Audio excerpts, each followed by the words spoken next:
আজকে আমরা যে এক্সপেরিমেন্টটা দেখব সেটা আমাদের এক্সপেরিমেন্ট সিরিজের এক্সপেরিমেন্ট 2 এবং এখানে আমরা সি প্রোগ্রামের structure, salient feature, keyword, operator, flow chart, algorithm এগুলো সম্বন্ধে বেসিক আইডিয়া নেব। প্রোগ্রামিং করার ক্ষেত্রে এই জিনিসগুলা জানা আমাদের জন্য একদম ফান্ডামেন্টাল, মৌলিক একটা বিষয়। এই এক্সপেরিমেন্টটা করার পরে আমরা কি জানতে পারবো, আমাদের উদ্দেশ্য কি? ঠিক আছে, আমরা যাতে স্ট্রাকচার এবং অর্গানাইজেশন বুঝতে পারি কম্পিউটার প্রোগ্রামিং এর, ঠিক আছে, অথবা সি প্রোগ্রামিং এর। আমরা এই পুরো এক্সপেরিমেন্টটা সি ল্যাঙ্গুয়েজে করব, প্রোগ্রামিং ইন সি। বিভিন্ন ধরনের প্রোগ্রামিং ল্যাঙ্গুয়েজ আছে, Python, Oracle, Pascal, C plus plus, C sharp. ঠিক আছে, আমরা শুধু সি তে প্রোগ্রামটা করব এই কোর্সে। এবং সি প্রোগ্রামিং এ কিছু কিওয়ার্ড আছে, সেই কিওয়ার্ড গুলা সম্বন্ধে আমরা জানবো, অপারেটর সম্পর্কে জানবো, এবং কিভাবে এফিশিয়েন্ট কোড লিখতে হয় সেটা সম্বন্ধে বেসিক আইডিয়া নিব, এবং কিভাবে অ্যালগরিদম এবং ফ্লো চার্ট তৈরি করতে হয় কমপ্লেক্স প্রবলেমের সলিউশনের জন্য, সেটা আমরা দেখব। এটা হচ্ছে আমাদের উদ্দেশ্য। তাহলে সি এর হিস্টোরি কি? সি এর হিস্টোরি হচ্ছে, সি একটা জেনারেল পারপাস প্রোগ্রামিং ল্যাঙ্গুয়েজ। এটা কে ডেভেলপ করছে? ডেনিস রিচি নামে একজন সায়েন্টিস্ট বেল ল্যাবরেটরিতে, খুবই পপুলার একটা ল্যাবরেটরিতে, আমাদের মডার্ন হিস্ট্রিতে অবদান রাখে এরকম মডার্ন ডিভাইস এবং টেকনোলজি বেশিরভাগই বেল ল্যাবরেটরিতে আবিষ্কৃত। ঠিক আছে, তার মধ্যে এই যে প্রোগ্রামিং ল্যাঙ্গুয়েজ, এটা ডেভেলপ করছে কে? ডেনিস রিচি। কোথায়? 1972 সালে বেল ল্যাবরেটরিতে। খুব কি বেশি দেরি? অনেক, কয়েকশো বছর আগের টেকনোলজি না, রিসেন্ট একটা টেকনোলজি, নাকি রিসেন্ট একটা প্রোগ্রামিং ল্যাঙ্গুয়েজ। তাও কত বছর হবে আনুমানিক? 72 থেকে 24, তাও 50 বছর আগের একটা ল্যাঙ্গুয়েজ, যেটা নিয়ে আমরা আজকে 50 বছর পরেও পড়াশোনা করতেছি, একটা কোর্সই আছে। তার মানে এটার গুরুত্ব এখনো কমে যায় নাই। যদিও 50 বছর আগে আবিষ্কৃত হয়েছে, তার যুগের সাথে এটা যথেষ্ট অ্যাডভান্স একটা ল্যাঙ্গুয়েজ ছিল। এই জন্য এটা নিয়ে আমরা এখনো পড়াশোনা করি, একটা কোর্সই আছে। আচ্ছা, এই কথাটা এখানে বলা হচ্ছে, এটা কুইকলি পপুলার হয়ে যায় এই ল্যাঙ্গুয়েজটা। কেন? কারণ এটার এফিসিয়েন্সি ভালো, এটা খুবই সিম্পল, খুব সহজে বোঝা যায়, বিশেষ নলেজের প্রয়োজন হয় না। এই প্রোগ্রামিংটা কিভাবে করে, সি কিভাবে প্রোগ্রামিং করে, এটা খুবই সিম্পল এবং ফ্লেক্সিবল। বিভিন্ন ভাবে এখানে ইজি কিছু চেঞ্জ করে অনেক মডিফিকেশন করা যায়, এর জন্য খুব দ্রুত এটা পপুলার হয়ে যায়। সি এর আগে একটা প্রোগ্রামিং ল্যাঙ্গুয়েজ ছিল, সেটা ছিল বি। বি কিন্তু এতটা পপুলার হয়নি। বি এর পরে মডিফিকেশন হয়ে যখন সি আসলো, তখন সি এর বিভিন্ন ফিচারের কারণে এটা অনেকটা পপুলার হয়ে গেছে অনেক দ্রুত। ঠিক আছে, এই জন্য আমরা কিন্তু বি নিয়ে পড়াশোনা করতেছি না, পড়াশোনা করতেছি সি নিয়ে, সি ল্যাঙ্গুয়েজটা নিয়ে। এই বি ল্যাঙ্গুয়েজটাও বেল ল্যাবরেটরিতেই ডেভেলপ হয়েছে। তো সি যদিও 1972 সালে ডেভেলপ হয়েছে, 1980 থেকে 90-এর দিকে এটা একদম ওয়াইডলি পপুলার হয়ে যায় পুরা ওয়ার্ল্ড ওয়াইড। আর সি এর আরেকটা ইম্পর্টেন্ট ফিচার হচ্ছে, আমরা তো এদিকে দেখলাম সি হচ্ছে এফিশিয়েন্ট, সিম্পল, ফ্লেক্সিবল, এবং সি হচ্ছে পোর্টেবল একটা সফটওয়্যার। ঠিক আছে, বিভিন্ন ডিভাইসে নিয়ে আমরা সি কে ইউজ করতে পারি, বাউন্ড নাই যে এই ডিভাইসে ইউজ করা যাবে, এখানে করা যাবে না, একটা পোর্টেবল সফটওয়্যার। সি কে mother of all programming language বলা হয়। যত প্রোগ্রামিং ল্যাঙ্গুয়েজ আছে সবগুলার মাদার হচ্ছে সি। ঠিক আছে, অর্থাৎ তার মানে সি এর যদি তোমার বেসিক আইডিয়া থাকে, তাহলে অন্যান্য প্রোগ্রামিং ল্যাঙ্গুয়েজ গুলাও তুমি একটু বেসিক আইডিয়া নিলে বুঝতে পারবা। লজিক গুলো একই রকম, জাস্ট লিখার ধরনটা ভিন্ন হবে। ঠিক আছে,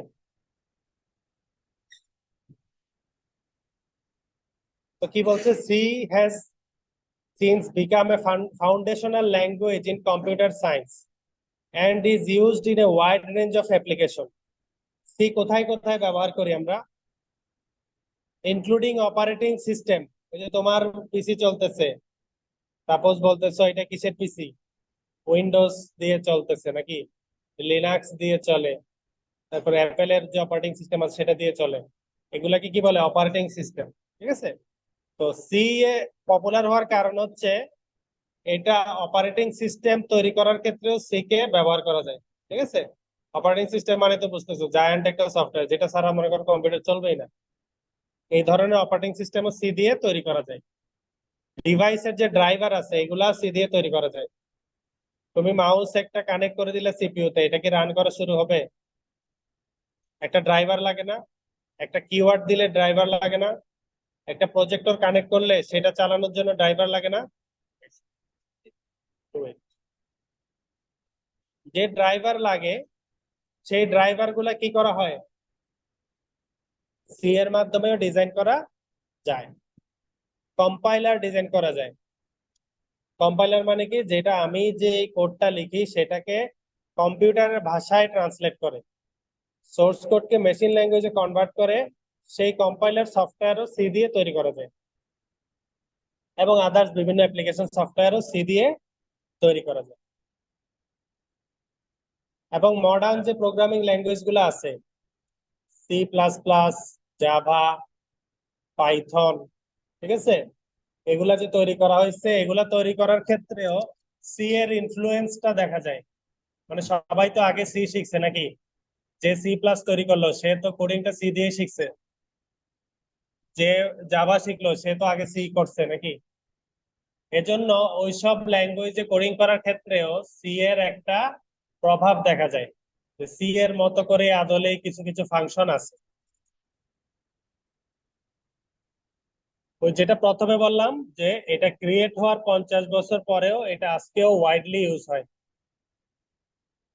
একদম ফার্স্ট হ্যান্ড টুল হিসাবে, প্রোগ্রামিং লার্নিং এর একদম ফার্স্ট হ্যান্ড টুল। এবং এর ইম্পর্টেন্ট ফিচার গুলো এখনো অ্যাপ্লিকেবল হওয়ার কারণে এটা নিয়ে আমরা এখনো পড়াশোনা করি। সি প্রোগ্রামের স্ট্রাকচার কেমন? এখন আমি কিছু টার্ম বলবো, এগুলা জাস্ট একটু নামগুলা মনে রাখবা, কাজটা মনে রাখার চেষ্টা করবা। এরপরে যখন আমরা এই যে একটা ফুল কোড দেখবো, এটা হচ্ছে একটা সি দিয়ে লেখা একটা প্রোগ্রামের কোড, এটা ঠিক আছে, এখানের মধ্যে কোনটা কি জিনিস সেটাই আমরা এক্সপ্লেন করব। ঠিক আছে, আচ্ছা এখান থেকে শুরু করি।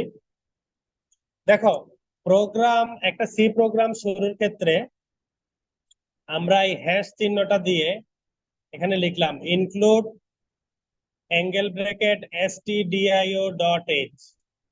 ঠিক আছে, প্রোগ্রামের শুরুতে যখন আমরা এই হ্যাশট্যাগ দিয়ে এই যে লিখলাম ইনক্লুড stdio.h, এটা কি? এগুলাকে বলা হয় প্রি প্রসেসর ডিরেক্টিভস। এগুলার নাম হচ্ছে কি? Pre processor directive. বৈশিষ্ট্য কি? হ্যাশ দিয়ে শুরু হয়।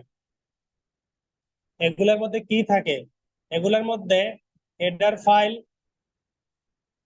কনস্ট্যান্ট ডেফিনেশন, তারপরে প্রি কম্পাইলেশন টাস্ক ডিক্লেয়ার করা থাকে।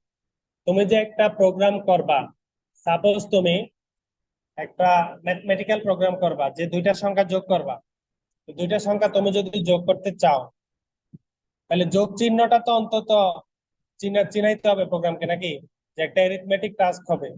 তাইলে ওকে আগে থেকে কিছু জিনিস জানতে হবে না? তোমাকে একটা টাস্ক পারফর্ম করলে নাকি একদম জিরো নলেজ থেকে সে করে দিতে পারবে? তুমি লিখলা 3+2 সমান কত জানতে চাও, 3 কি এটা তো চিনতে হবে নাকি, যাকে প্রশ্নটা করতেছো। প্লাস কি এটা তো চিনতে হবে। তাহলে তুমি তো বিভিন্ন ধরনের অপারেশন করতে পারো, ম্যাথমেটিক্যাল অপারেশন করতে পারো, গ্রাফিক্যাল অপারেশন করতে পারো নাকি। তাহলে এই যে তুমি চিনাই দিবা, কম্পিউটারের আগে থেকে কিছু ফাইল সম্বন্ধে আইডিয়া থাকতে হবে। ওই ফাইল গুলাকে বলা হয় হেডার ফাইল অথবা লাইব্রেরি ফাইল। ঠিক আছে, এই যে এখানে বলা আছে include stdio.h, এর মানে হচ্ছে standard input output dot header. Header মানে কি শুরুতে থাকে, ফুটার মানে নিচে থাকে নাকি? হেডার তো মাথা।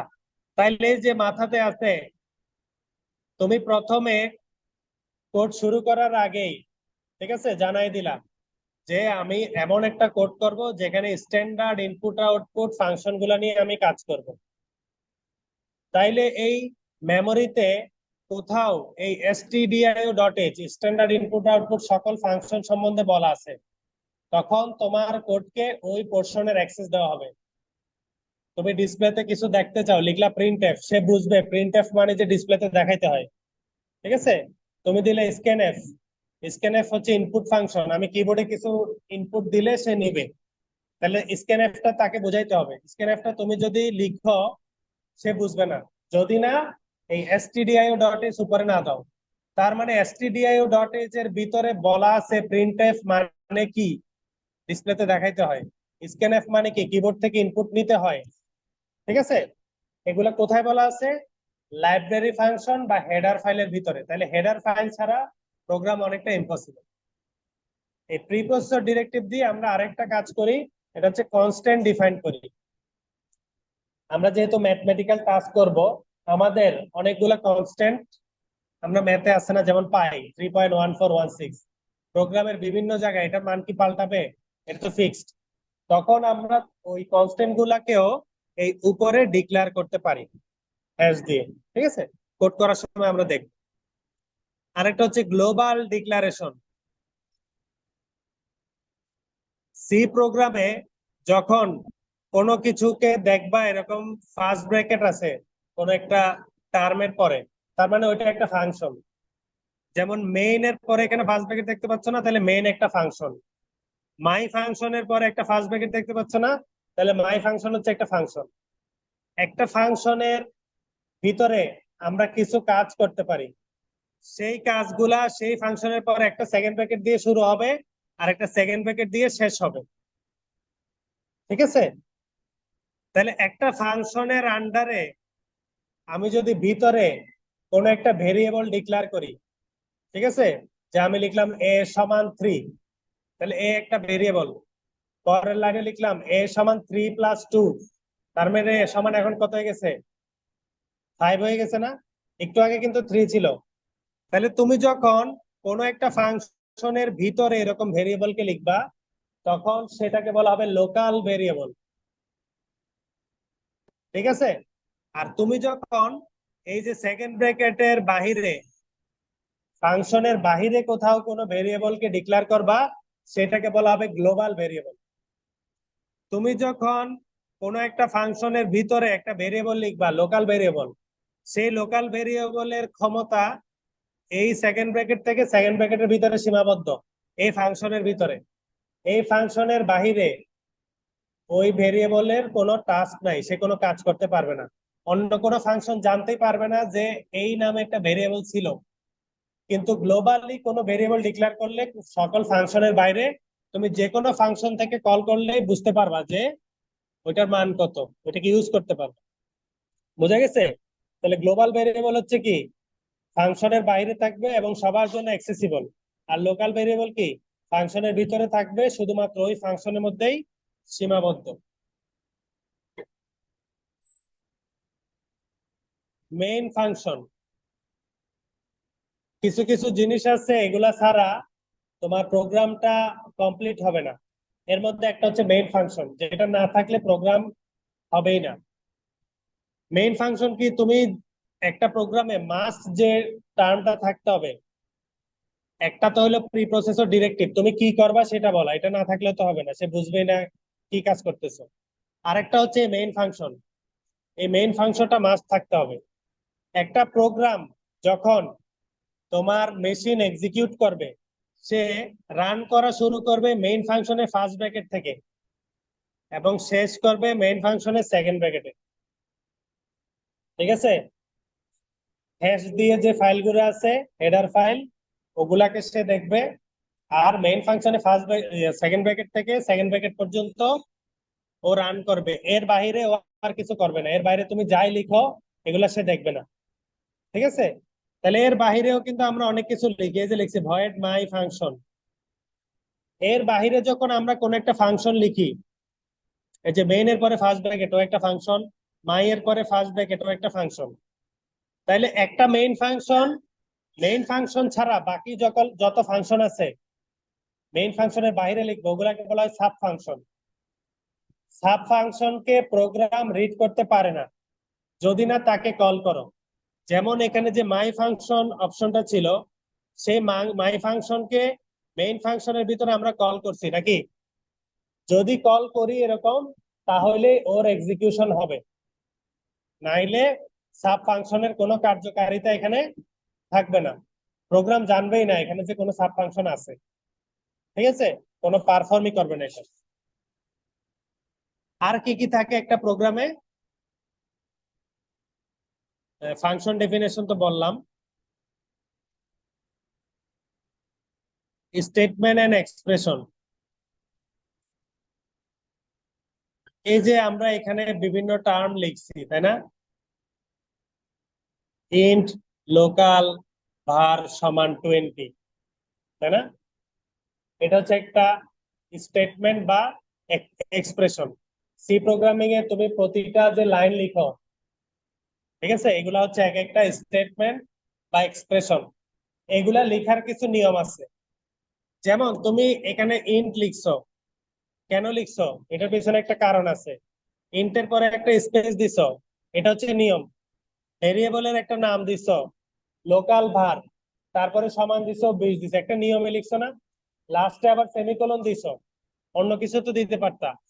এই যে একটা ইনস্ট্রাকশন লেখার যে নিয়ম, সেটাকে বলা হয় সিনট্যাক্স, ঠিক আছে? প্রত্যেকটা লাইনে সিনট্যাক্স ফলো করে আমাদেরকে লিখতে হবে, নাইলে ও বুঝতে পারবে না তুমি কি বোঝাতে চাচ্ছ, ঠিক আছে? তাহলে একটা নির্দিষ্ট ডেসক্রিপশন আছে, ওটা ফলো করে আমাদেরকে কি কোডিং করতে হবে কিছু রুল মেনে। এটাকে বলা হয় সেট অফ প্রোটোকলস। ওই প্রোটোকল গুলো মেনটেন করে তোমাকে প্রত্যেকটা লাইন দাড়ি কমা দিতে হবে। তুমি যদি এই জায়গাটাই সাপোজ ভুল করে রাখো, ঠিক আছে, এখানে এটা দিলা না, স্পেসটা দিলা না, তাহলে প্রোগ্রাম পুরাটাই আর রান করবে না, পুরা প্রোগ্রামেরই কোনো কার্যকারিতা নাই। তাহলে তো বুঝতে পারছো সি প্রোগ্রাম খুবই সেনসিটিভ একটা প্রোগ্রামিং ল্যাঙ্গুয়েজ, ভুল করার চান্স নাই। প্রথমত কেস সেনসিটিভ, তুমি আপার কেসের জিনিস লোয়ার কেসে লিখলে হবে না, লোয়ার কেসের জিনিস আপার কেসে লিখলে হবে না, ও বুঝবে না, ঠিক আছে? তারপরে এই যে কোথায় স্পেস দিতে হবে, কোথায় কোলন দিতে হবে, সিনট্যাক্স গুলা ফলো করে তারপরে লিখতে হবে। আচ্ছা, এরপরে আসতেছি কমেন্ট। কমেন্ট হচ্ছে তুমি একটা কোড করে চলে গেলা, 1000 লাইনের কোড করলাম, ঠিক আছে? 500তম লাইন তোমার একদিন দেখার প্রয়োজন হয়েছে, হুট করে দেখলে ওটাকে বুঝবা ওটা কি লিখছিলা বা ওটা কেন লিখছিলা? মনে থাকবে? এজন্য প্রোগ্রামের ভিতরে আমরা এমন কিছু লাইন বা কমেন্ট করি যেটার প্রোগ্রামের সাথে কোনো সম্পর্ক নাই, যাতে আমি পরে দেখলে বুঝি যেটা কেন লিখছিলাম, অথবা অন্য কেউ যাতে এই প্রোগ্রাম করে এই প্রোগ্রামটা পরে দেখলে বুঝে এই লাইনটা ডেভেলপার কেন লিখছিল, ঠিক আছে? তো সেগুলা কিভাবে লেখা হয়, এই দেখো, এখানে আমি লিখলাম না একটা স্ল্যাশ, একটা স্টার, তারপরে লিখলাম প্রি প্রসেসর ডিরেক্টিভ, একটা স্টার একটা স্ল্যাশ। এই এতটুকু অংশ কম্পাইলার এক্সিকিউট করবে না, এটা তো একটা সোর্স কোড, তাই না? পুরো জিনিসটা, এটাকে সে মেশিন ল্যাঙ্গুয়েজে কনভার্ট করবে না, এই জিনিসটাও চোখেই দেখবে না। এটা কেন লিখছো? তোমার সুবিধার জন্য, তুমি যাতে পরে দেখলে বুঝো যে পরের লাইনটা আমি কেন লিখছিলাম। তুমি এখানে কমেন্ট করে গেছো যে প্রি প্রসেসর ডিরেক্টিভ, তার মানে আমি বুঝতেছি কি এটার নাম হচ্ছে প্রি প্রসেসর ডিরেক্টিভ। এখানে লিখছো গ্লোবাল ডিক্লারেশন, তাহলে আমি বুঝতেছি এভাবে গ্লোবালি ডিক্লেয়ার করতে হয় নাকি, ফাংশনের বাইরে ডিক্লেয়ার করছি, এজন্য এটার নাম কি গ্লোবাল ভেরিয়েবল। কোন একটা ফাংশনকে যখন আমরা কাজ করব একটা সাব ফাংশন নিয়ে, আগে তাকে ডিক্লেয়ার করতে হবে। মেইন ফাংশনকে ডিক্লেয়ার করা লাগে না, মেইন ফাংশনের সরাসরি তার কাজটা দিয়ে দেওয়া যায়। দেখো, ইন্ট মেইন লিখে সেকেন্ড ব্র্যাকেট দিয়ে সরাসরি তার কাজ দিয়ে দিছি, সে কি কাজ করবে, কিন্তু সাব ফাংশনকে আগে একবার ডিক্লেয়ার করতে হবে, এরপরে ওর কাজ। এই যে এখানে ভয়েড মাই ফাংশন আছে না, এখন দেখো এই যে ভয়েড মাই ফাংশনের কাজ, তাই না? তাহলে মেইন ফাংশনকে কখনো কি করা লাগে না, ডিক্লেয়ার করা লাগে না আগে, কিন্তু কোন একটা সাব ফাংশনে কাজ করতে হলে ওকে ডিক্লেয়ার করতে হবে। কেন? তাহলে মেমোরিতে ওই ফাংশনের জন্য একটা জায়গা বরাদ্দ হবে সাব ফাংশনের জন্য, ওই ফাংশনের কাজগুলা মেমোরির ওই স্লটে গিয়ে হবে। ঠিক আছে, আর মেইন ফাংশনের জন্য তো আগে থেকে বরাদ্দ করা জায়গা আছে। ঠিক আছে, ওই স্লটে সে টাস্ক পারফর্ম করবে। এতক্ষণ আমরা যেটা দেখলাম এটা হচ্ছে একটা প্রোগ্রামের স্ট্রাকচার বা নিয়ম কানুন, কি কি থাকে না থাকে। আমরা এখন প্রোগ্রাম করা শুরু করিনি, যখন আমরা করব তখন আরো আমাদের কাছে ক্লিয়ার হবে, টার্ম গুলা যাতে তোমাদের মনে থাকে আর কি, যে কি কি আমরা দেখলাম। আচ্ছা, উপরে যে প্রোগ্রামটা দেওয়া আছে সেই প্রোগ্রামটার বর্ণনা এই জায়গাটাতে দেওয়া আছে। আমি যেটা বললাম সেই জিনিসটার ব্যাখ্যা তোমরা এই যে এই জায়গা থেকে ভালো করে পড়ে নিবা। ঠিক আছে, তাও আমি একটু দেখাই দিই। এটা তো স্ট্রাকচার বললাম, এই প্রোগ্রামটা দিয়ে অ্যাকচুয়ালি কি কাজ হবে, ঠিক আছে, সেটা দেখা দিচ্ছি। প্রথমে আমি ডিক্লেয়ার করলাম কি ইনক্লুড stdio.h, তার মানে আমি প্রোগ্রামকে আগে থেকে জানাই দিলাম যে আমি স্ট্যান্ডার্ড ইনপুট আউটপুট নিয়ে একটা কাজ করব। তাহলে স্ট্যান্ডার্ড কিছু ইনপুট আউটপুট ফাংশন আছে, যেমন প্রিন্টএফ। প্রিন্টএফ হচ্ছে একটা আউটপুট ফাংশন, আমাকে ডিসপ্লেতে দেখায়। স্ক্যানএফ হচ্ছে ইনপুট ফাংশন, কিবোর্ডে কিছু প্রেস করলে সে ইনপুট নিতে পারে। তাহলে ও এতটুকু বুঝলো। তারপরে আমি কি করলাম, ইন্ট ইন্ট লিখলাম। এগুলার কার্যকারিতা আছে, এগুলা সম্পর্কে আমরা জানবো। ইন্ট মানে হচ্ছে ইন্টিজার টাইপ। যখন তুমি পূর্ণ সংখ্যা নিয়ে কাজ করবা তখন এই ইন্ট কিওয়ার্ডটা লিখতে হবে, তাহলে সে বুঝবে যে এখন মেমোরিতে পূর্ণ সংখ্যা নিয়ে কাজ হবে, তখন সে পূর্ণ সংখ্যার জন্য মেমোরি বরাদ্দ করবে। তুমি যদি দশমিক সংখ্যা নিয়ে কাজ করো আর এখানে ইন্ট লিখো, তাহলে কিন্তু কম্পিউটার পারফর্ম করবে না, ভুল রেজাল্ট দেবে। তাহলে এখানে আমরা গ্লোবাল ভেরিয়েবল হিসেবে 10 একটা ডাটা রাখলাম, যে গ্লোবাল ভেরিয়েবল নামে একটা ভেরিয়েবল নিলাম, সেটার ভিতর 10 ভ্যালুটা রাখলাম। তাহলে মেমোরির কোথাও গ্লোবাল ভেরিয়েবল নামে একটা অ্যাড্রেসের নামকরণ করা হয়েছে, যে এটার নাম গ্লোবাল ভেরিয়েবল, এটার ভিতর 10 ভ্যালুটা রাখা হয়েছে। আচ্ছা, এরপরে কি, এগুলা কিন্তু কমেন্ট, এগুলার আর কোনো প্রোগ্রামে কাজ নাই নাকি, এটা comment, slash star star slash, এটা প্রোগ্রামার দেখবে না, এটা তুমি বোঝার জন্য দিচ্ছি। এরপরে মেইন এর ভিতর আমি কি লিখছি, মেইন ফাংশনের ভিতরে লিখলাম প্রিন্টএফ হ্যালো ওয়ার্ল্ড। প্রিন্টএফ মানে হচ্ছে ডিসপ্লেতে কোনো কিছু দেখানোর জন্য কমান্ড, এটা একটা আউটপুট ফাংশন। প্রিন্টএফ এর নিয়ম হচ্ছে প্রিন্টএফ এর পরে ফার্স্ট ব্র্যাকেট দিতে হবে, তারপরে ডাবল ইনভার্টেড কমার ভিতরে তোমার মেইন যে জিনিসটা ডিসপ্লেতে দেখাইতে চাও সেটা লিখতে হবে, তারপরে আবার ডাবল ইনভার্টেড কমা দিতে হবে, তারপর সেমিকোলন। এটা হচ্ছে প্রিন্টএফ লেখার নিয়ম। এটা যখন তুমি লেখলা তাহলে ডিসপ্লেতে দেখাবে হ্যালো ওয়ার্ল্ড। আমরা এখন অনেকগুলো ডিজিটাল ডিসপ্লে দেখি না, বিভিন্ন প্রতিষ্ঠানের বাইরে ইউজ করে, ওই ডিসপ্লেতে লিখতেছে অমুক প্রতিষ্ঠানের নাম, এভাবে চলে যাচ্ছে। তাহলে তুমি যদি এরকম একটা ডিসপ্লে রাখো একটা মেশিনে, তাকে কোড করে দাও, তাহলে ওই ডিসপ্লেতে তুমি কি সি প্রোগ্রামে দিয়ে করে ডিসপ্লেতে এভাবে দেখাতে পারবা। খুব ইজি টাস্ক, 2 লাইন লেখা লাগবে মাত্র। তাইলে ডিসপ্লেতে তোমাকে সে দেখাইলো হ্যালো ওয়ার্ল্ড। এরপরে তুমি মাই ফাংশনকে কল করছো, যদি এটাকে কল না করতা প্রোগ্রাম এখানে শেষ হয়ে যাইতো, কারণ প্রোগ্রাম মেইনের বাইরে কখনো যাবে না। তাহলে যখনই তুমি মাই ফাংশনকে কল করছো, প্রোগ্রামের ফ্লো ছিল এই লাইনে না, সাপোজ এটা 5 নাম্বার লাইন, এই 5 নাম্বার লাইনের পরে ও 6 নাম্বারে যাওয়ার কথা ছিল নাকি, সিরিয়াল বাই যাবে। কিন্তু যখন তুমি মাই ফাংশনকে কল করছো, প্রোগ্রামের ফ্লো এই 6 নাম্বারে আর যায় নাই, সে মাই ফাংশন যেখানে আছে সেখানে চলে যাবে, এইখানে চলে আসবে। মাই ফাংশনের ভিতরে কি, একটা ফাংশনের ভিতরে, এই মাই ফাংশনের ভিতরে ওর একটা কাজ আছে। কি কাজ দিছো বলছো, ইন্ট লোকাল ভেরিয়েবল সমান 20। তার মানে এই মাই ফাংশনের যে স্লট, সেই স্লটের ভিতরে মেমোরিতে তুমি একটা ভেরিয়েবল নিছো, একটা জায়গা নিছো, সেটার নাম কি লোকাল আন্ডারস্কোর ভার। এই লোকাল আন্ডারস্কোর ভারের ভিতর ভ্যালু রাখছো 20, তাই না? এখন তুমি লিখছো printf global variable global var। তোমার প্রোগ্রামের ফ্লো কোথায় আছে? মাই ফাংশনের ভিতরে। কিন্তু তুমি যাকে কল করলাই গ্লোবাল ভেরিয়েবল, এই ভেরিয়েবলটা কি ফাংশনের ভিতরে আছে? গ্লোবাল ভারটা নাই তো। সে আছে কোথায়? এই যে একদম শুরুতে, নাকি? কিন্তু যেহেতু সে গ্লোবাল ভেরিয়েবল বাইরে ডিক্লেয়ার করে আসছো, তুমি এখানে বসে ওকে কল করলেও ওকে অ্যাক্সেস করতে পারবা। ডিসপ্লেতে কত দেখাবে? এই গ্লোবাল ভেরিয়েবলের মানটা দেখাবে।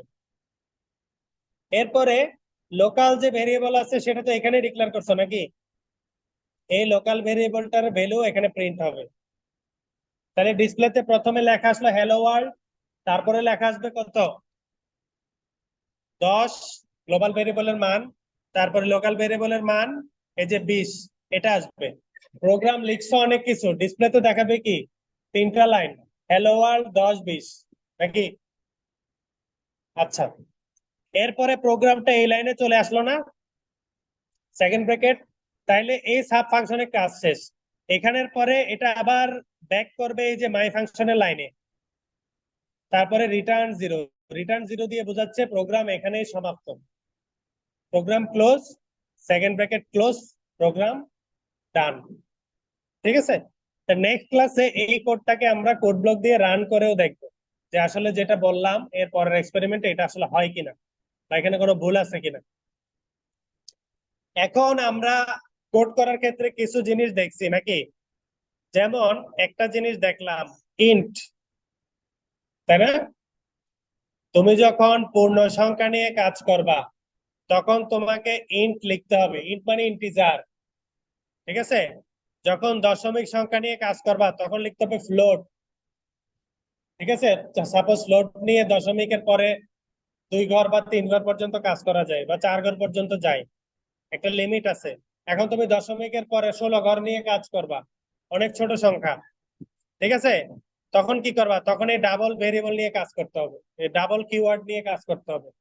তাহলে সি তে এই ধরনের 32টা কিওয়ার্ড আছে, ঠিক আছে? প্রত্যেকটার আলাদা আলাদা কাজ আছে। যে অটোর একটা কাজ আছে, ব্রেকের একটা কাজ আছে। আমরা যদি কখনো চাই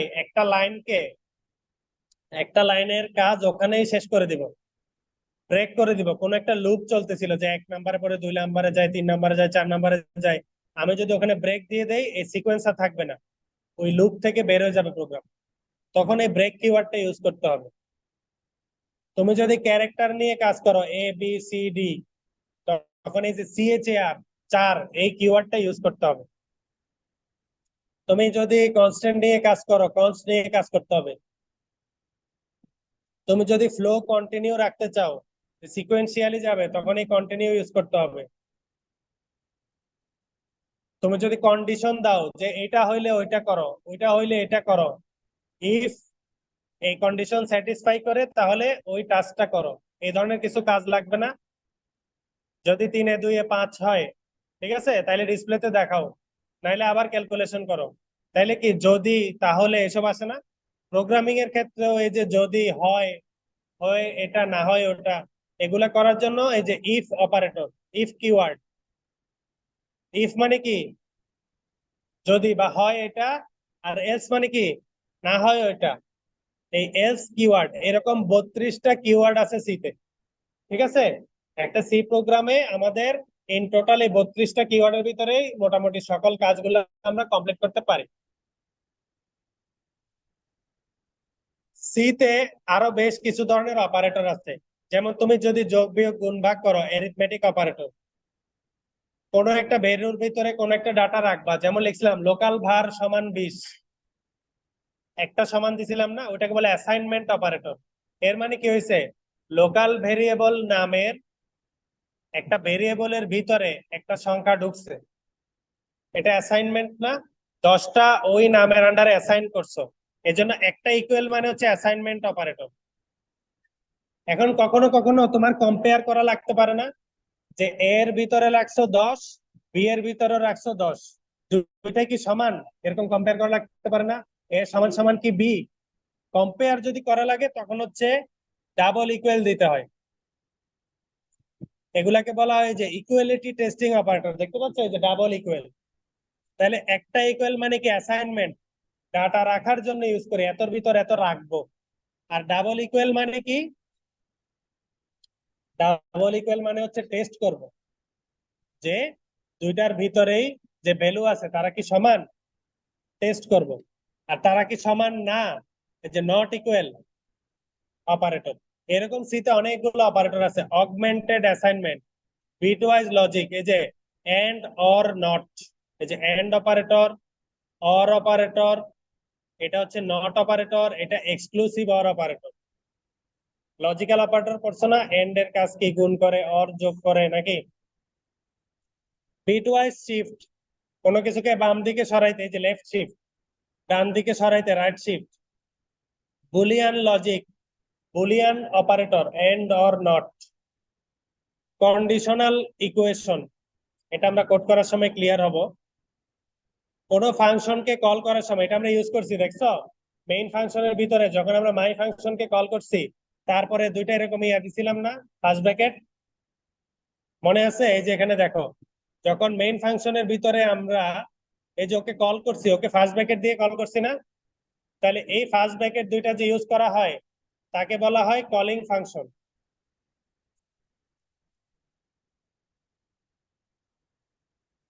ইনক্রিমেন্ট, কোন কিছুর মান এক করে বাড়ানোর জন্য ইনক্রিমেন্ট অপারেটর, এক করে কমানোর জন্য ডিক্রিমেন্ট অপারেটর।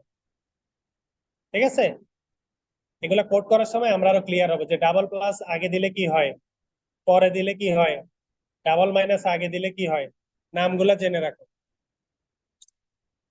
অনেক সময় কম্পেয়ার করা লাগতে পারে না, greater than, less than equal, greater than equal, এগুলাকে বলা হয় অর্ডার রিলেশন বা লজিক্যাল অপারেটর। লজিক টেস্ট করি। তো বিভিন্ন ধরনের এই প্রথমে দেখলাম কিওয়ার্ড আর অপারেটর, এগুলোর মাধ্যমে কি আমাদের একটা প্রোগ্রামের স্ট্রাকচার তৈরি হয়। সি এর স্যালিয়েন্ট ফিচার কি, এটা অলরেডি আলোচনা করছি, এটা তোমরা নিজেরা পড়বা। স্মল সাইজ নাকি, সাইজে ছোট, স্ট্রাকচার ল্যাঙ্গুয়েজ, তারপরে লো লেভেল অ্যাক্টিভিটিস হ্যান্ডেল করতে পারে, high level construct, efficient program করতে পারে, এটা হচ্ছে সি এর ফিচার। ঠিক আছে, এটা নিজেরা একটু পড়ে নিবা। অ্যালগরিদম কি? তোমাকে যখন একটা প্রবলেম দেওয়া হবে, ঠিক আছে, এই প্রবলেমটা তুমি যখন লাইন বাই লাইন আগে সাজায় নিবা না, তোমাকে আমি বললাম যে এখান থেকে তোমাকে নিউ মার্কেট যেতে হবে, তুমি কি করবা? একটা প্ল্যান করবা না ছোট ছোট ভাগে, যে আমাকে এতটা ভাগে বের হইতে হবে, এখান থেকে এখানে রিক্সায় করে যাব, ওখান থেকে ওখানে আমি বাসে করে যাব, তারপরে ওখানে হেঁটে যাব, তারপর আমি নিউ মার্কেটে পৌঁছাবো। তাহলে কোনো একটা প্রবলেমকে আমরা যখন ছোট ছোট ভাগে ভাগ করে নিয়ে স্টেপ ওয়াইজ তাকে সাজাই, নিজের ভাষায় লিখি যে প্রথমে আমি এখানে যাব, তারপর এটা করব, তারপর এটা করব, সিকোয়েন্সিয়ালি, এটাকে বলা হয় অ্যালগরিদম। সাপোজ একটা অ্যালগরিদম আগে এক্সাম্পল দেখি, তারপরে ক্যারেক্টারিস্টিক দেখবো। যেমন তোমাকে আমি বললাম যে দুইটা সংখ্যা যোগ করো সি প্রোগ্রামের মাধ্যমে, খুব ইজি একটা টাস্ক, তাই না? আমরা আরো জটিল জটিল কাজ করব। এটার অ্যালগরিদম কেমন হবে? প্রথমে তোমাকে কি করতে হবে, অ্যালগরিদম শুরু হবে স্টেপ ওয়ান। প্রথম স্টেপ কি, আগে তো শুরু করতে হবে নাকি। সেকেন্ড স্টেপ কি, দুইটা যে তোমার ভ্যালু, সেই দুইটা ভ্যালুকে আগে রিড করতে হবে নাকি, যাদেরকে যোগ করতে চাও তাদেরকে রিড করতে হবে না, কাকে কাকে যোগ করব। তাহলে রিড এ বি, এ আর বি দুইটা ভেরিয়েবল, তাদেরকে আগে রিড করব। তারপরে এ আর বি কে কি করব, যোগ করব। এ এর ভিতর সাপোজ আছে দুই, দুই এর ভিতর আছে তিন, তাহলে দুটাকে আমি যোগ করব। যোগ করার পরে কি ভ্যালু হারায় যাবে না, এই ভ্যালু কি থাকবে? তাইলে কি করতে হবে, এই ভ্যালুকে কোথায় রাখতে হবে না, দুই আর তিন যোগ করে যে পাঁচ হয়েছে, এটা মেমোরির কোথাও রাখতে হবে না। এটা যে মেমোরির কোথাও রাখবো সেটাই হচ্ছে কি স্টোর ইন সি, নতুন আরেকটা ভেরিয়েবল সি তে নিয়ে এদের যোগফলটা রাখবো। ঠিক আছে, এটা হচ্ছে কি স্টেপ থ্রি। স্টেপ ফোরে কি করব, ওই যে সি এর রাখছি সিটা ডিসপ্লে করব। তাহলে কি হলো, 2 আর 3 যোগ করে যে 5 হয়েছে, সেটা আমি ডিসপ্লেতে দেখতে পারলাম। এরপরে আমার প্রোগ্রামটা কি হবে, স্টপ হবে। এটা হচ্ছে খুবই শর্ট একটা অ্যালগোরিদম। এটা দিয়ে কিন্তু যোগ বিয়োগ কিছু হবে না। এটার কাজ হয়েছে তুমি যাতে তোমার প্রবলেমকে সুন্দরভাবে সাজাই গুছাই বুঝতে পারো যে আমার প্রবলেমটা এরকম, এটাকে এইভাবে আমি সলভ করব। নিজের হাতে লেখা। তোমাকে আমি যদি বলি 1 থেকে 100 পর্যন্ত যোগ করো, এটার অ্যালগোরিদম লিখো, তখন তোমাকে প্রবলেমটাকে এভাবে ধাপে ধাপে ভাঙায় লিখতে হবে, কিভাবে যোগ করবা, কিসের পরে কি করবা। তোমার মতো করে না, সি এর মতো করে। যে সি তে করতে হলে কি করতে হবে, নাহলে তো তুমি বলতা যে 3 আর 2 নেই, তাদেরকে যোগ করি, 5 আসলো নাকি। কিন্তু এখানে বলছি কি, দুইটা ভেরিয়েবল রিড করব, ওদের ভিতরে তাইলে কি করতে হবে, আগে এ এর ভিতরে নিয়ে 2 রাখতে হবে, বি এর ভিতরে নিয়ে 3 রাখতে হবে, ওদেরকে যোগ করতে হবে, যোগ করার পরে রেজাল্ট নিয়ে আবার আরেকটা ভেরিয়েবল সি তে রাখতে হবে, তারপরে কি সি টা ডিসপ্লেতে দেখাইতে হবে, তারপরে না পাবা। যোগ করলে কি ডিসপ্লেতে চলে আসবে? আসবে না। তাহলে এভাবে হচ্ছে আমাদের একটা অ্যালগোরিদম ডিজাইন করি। এখন আমরা কোডিং এ যাই নাই। অ্যালগোরিদমের পরে কিছু টাস্ক আছে, এরপরে আমরা কোডে চলে যাই। এখন অ্যালগোরিদম করে লাভ কি, অ্যালগোরিদমের ফিচার কি, ক্যারেক্টারিস্টিক কি। অ্যালগোরিদম করে লাভ হইলো তোমারই লাভ। তুমি যখন সাপোজ, এটা তো 2-3 লাইনের কোড, তুমি যদি মনে করো একটা 10,000 লাইনের কোড করো, তোমার স্ট্রাকচার লাগবে না কিভাবে করবা, নাহলে তো তুমি মোটিভেশন হারাই ফেলবা। কিছু দূর করার পরে নিজে বুঝবা না কত দূর করছো, কি বাকি আছে এটাই বুঝবা না, যে আর কি করতে বাকি। তাহলে তোমার স্ট্রাকচার লাগবে, চেক করে করে করে করে লিস্ট করে করে আগাইতে হবে। এটা হচ্ছে অ্যালগোরিদম লেখার সুবিধা। এটার ক্যারেক্টারিস্টিক কি, ফাইনাইট হইতে হবে। অ্যালগোরিদম তো আর অসীম হইতে পারবে না নাকি, তাহলে কি কোড শেষ করতে পারবে লিখে? ডিফাইনাইটনেস থাকতে হবে, প্রত্যেকটা স্টেপ এক্স্যাক্টলি ডিফাইন হইতে হবে, যে কি কি করবো এক্স্যাক্টলি। ঠিক আছে, ভাষা ভাষা কোনো কিছু থাকতে পারবে না। ইফেক্টিভ হইতে হবে, লেখার জন্য লিখলাম এমন না, মানে এটা পরে যাতে আমি বুঝতে পারি কোড লেখার সময় আমার কি করতে হবে।